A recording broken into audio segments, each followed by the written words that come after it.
Esselamu Aleyküm, əziz dəyərli müsəlmanlar. Bugün artıq Zülhiccə ayına baxılacaq. Əgər ay görsənsə, sabahdan Zülhiccə ayının biri hesab olunacaq.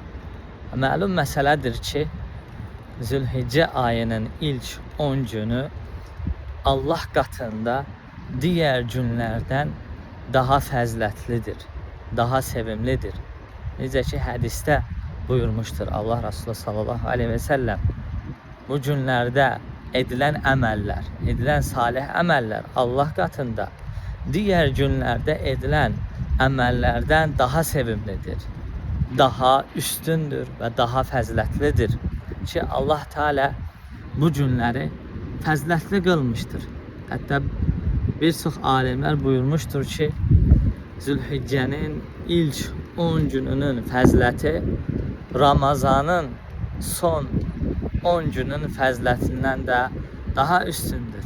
Bəzi alimlər demişlər ki, Zülhiccənin gündüzləri üstün, Ramazanın isə gecələri üstündür. Əl-mühim, bu günlər salih əməlləri artırmaq lazımdır. Bu günlərdə duaların qəbul olunmaq vaxtı vardır. Bu günlərdə Arafa günü vardır ki, hədisdə gəlmişdir ki, Allah Teala ən çox cəhənnəmdən insanları azad etdiyi gün Arafa gündür.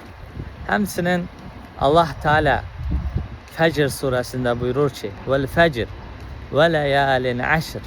Allah Teala buyurur, and olsun sübh çağına, and olsun 10 gecəyə. Təfsirçilər buyurmuşdur ki, burada 10 gün Allah Teala'nın and içdiyi Zülhiccə ayının günləridir. Yəni Allah Teala'nın bir şeyə and etməsi onu dəyərli qılmasındandır, onu fəzilətli tutmasındandır. Siz də ona görə müsəlmanlar da bu günü dəyərli tutmalı, bu günlərdə bacardıqları qədər əməllərini artırmalıdırlar. Bərakallahu feykum.